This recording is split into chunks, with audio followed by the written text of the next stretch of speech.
مفتی ابو محمد صاحب، آپ کیا سمجھتے ہیں کہ بھول جانا اور آگے بڑھنا کتنا مفید ہے؟ بسم اللہ الرحمن الرحیم. میں آج کے اس ٹاپک سے اتنا خوش ہوں جی، یہ میری دل کی آواز ہے. سر بہت بہت شکریہ. الحمدللہ. میں اس پر یہ کہنا چاہوں گا کہ ہماری جو 22 کروڑ عوام ہے، اس کی ترقی میں جو سب سے بڑی رکاوٹ ہے وہ ماضی کا یاد رکھنا بھی ہے. آپ اگلی بات سنیے. دیکھیں، میت کو دفنانے سے انسان کا غم کم ہوتا ہے. اگر آپ اسے اوپر ہی رکھیں گے تو آپ کا غم کبھی بھی کم نہیں ہوگا. اچھا، ویسے دنیا میں ایسے کلچرز ہیں جہاں اوپر رکھا جاتا ہے؟ جی، میں ان کو میں سمجھتا ہوں. میں ایک چھوٹی سی ایگزامپل دینا چاہوں گا. ایگزامپل بھی آج کے زمانے کی، اس زمانے کی نہیں. جی اچھا. میں نے ایک ویڈیو دیکھی. ایک چھوٹی سی بچی ہے، وہ محلے میں باہر نکلتی ہے. اس بچی کو بظاہراً ٹھوکر لگتی ہے اور وہ بری طرح بچی گر پڑتی ہے. ٹھیک ہے. جیسی وہ بچی گرتی ہے تو اچانک اوپر سے ایک گاڑی آتی ہے اور بڑی تیزی کے ساتھ گزر جاتی ہے. جیسے وہ گاڑی گزرتی ہے تو گاڑی گزرنے کے بعد وہ بچی کھڑی ہو جاتی ہے. اب اگر یہ بچی کو ٹھوکر نہ لگتی تو یہ بچی ختم ہو جاتی، گاڑی کے نیچے آ جاتی. مگر وہ ٹھوکر جو لگی وہ اس کی زندگی کا باعث بنی. تو زندگی میں بہت ساری جو ٹھوکریں لگتی ہیں، قرآن کریم اشارہ کرتا ہے ما اصابکم من مصیبت فبما کسبت ایدیکم. یا تو وہ تمہارے ہاتھوں کی کمائی ہوتی ہے یا وہ کسی حکمت کے تحت ہوتی ہے. اس کا مطلب یہ نہیں ہے کہ تم اسے یاد رکھو. اشفاق احمد مرحوم رحمۃ اللہ علیہ نے اپنے پوتے کا بڑا خوبصورت چھوٹا سا واقعہ کوٹ کیا یہاں پہ. وہ کہتے ہیں ہم ایک خوبصورت مقام پر گئے ہوئے تھے.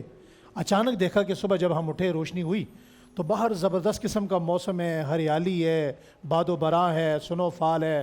لیکن شیشے سے میں اپنے پوتے کو اٹھا کے کہہ رہا ہوں بیٹا باہر دیکھو، باہر کتنا خوبصورت منظر ہے. مگر شیشے کے اوپر اس بچے نے دیکھا کہ چھوٹا سا کوئی مکھی یا کیڑا مکوڑا مرا ہوا ہے. اور وہ کہتے ہیں یہ کیا ہے؟ تو اس سے اشفاق احمد مرحوم رحمۃ اللہ علیہ نے جو سبق اخذ کیا وہ کمال ہے. کہتے ہیں اس بچے کو میں باہر زندگی دکھا رہا ہوں اور وہ مری ہوئی مکھی کے پیچھے لگا ہوا ہے. ٹھیک ہے. اب یہ جو مکھی مری ہوئی ہے یہ ہمارا ماضی ہے. اگر ہم اس سے نکل جائیں تو باہر ہماری زندگی ہے، باہر راحت ہے اور باہر سکون ہے. تو میرے خیال میں اگر ہم اپنے ماضی کے قصوں کو بھول جائیں تو قرآن کریم نے اسی کی طرف اشارہ کیا، اولئک علیہم صلوات من ربہم ورحمہ. اگر تمہارے گناہوں کو میں ختم کر دیتا ہوں، معاف کر دیتا ہوں، تو تم کیوں نہیں بھول جاتے؟ تو ہماری عوام کی سب سے بڑا مسئلہ یہ ہے کہ ہم ماضی کے قصوں کو یاد رکھ کر ہم آدھی بیماریاں ہماری یہ ہیں، شوگر ہے، بلڈ پریشر ہے. بالکل صحیح ہے. اور آئی تھنک ماضی کے قصوں میں رہتے ہیں، ماضی کے غموں میں رہتے ہیں اور ہم کو ایسے لگتا ہے کہ جیسے مطلب ہم ماضی ہی سب کچھ ہے. حال کے اندر جو حال ہوتا ہے نا آپ لوگوں کا، ہمارا جو حال ہوتا ہے، حال کے اندر ہم انتہائی ناخوش ہوتے ہیں. یہی حال جب ماضی بن جاتا ہے تو ہم اچانک اس کو یاد کر کے خوش ہو رہے ہوتے ہیں. اچھا، یہی حال کبھی آپ کو مستقبل بھی ہوتا ہے، ہم ڈرتے ہیں اس سے.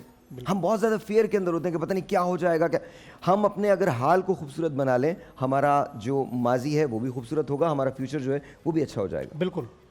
تو میں یہ عرض کر رہا تھا کہ ہمیں جو ہے نا ماضی، جو زندہ قومیں ہوتی ہیں وہ ماضی کو جب تک یاد رکھتی ہیں نا تو وہ ترقی نہیں کر پاتی. زندہ قوموں کی سب سے بڑی مثال یہ ہوتی ہے کہ وہ ماضی کو یاد نہیں کرتی، وہ مستقبل کا سوچتی ہیں.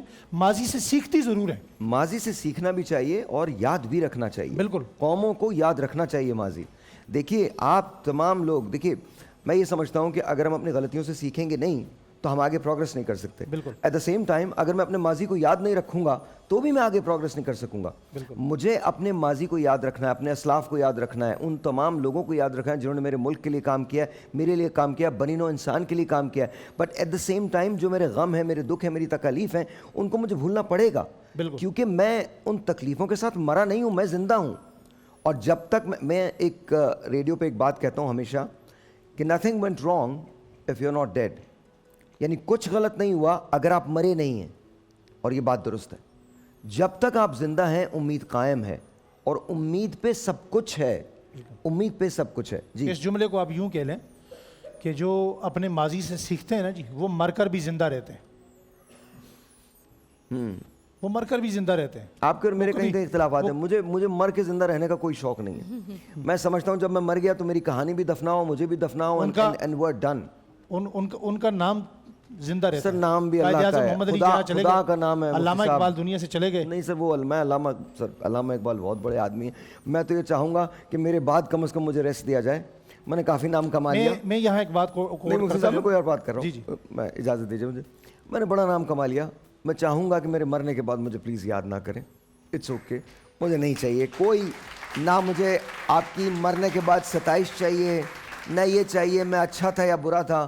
جس روز مجھے دفنائیں بس اس روز مجھے بھول جائیں, خدا کا واسطہ میں آپ سے ریکویسٹ کرتا ہوں. Because at the end of the day میرا جو معاملہ ہے وہ خدا کے ساتھ ہے.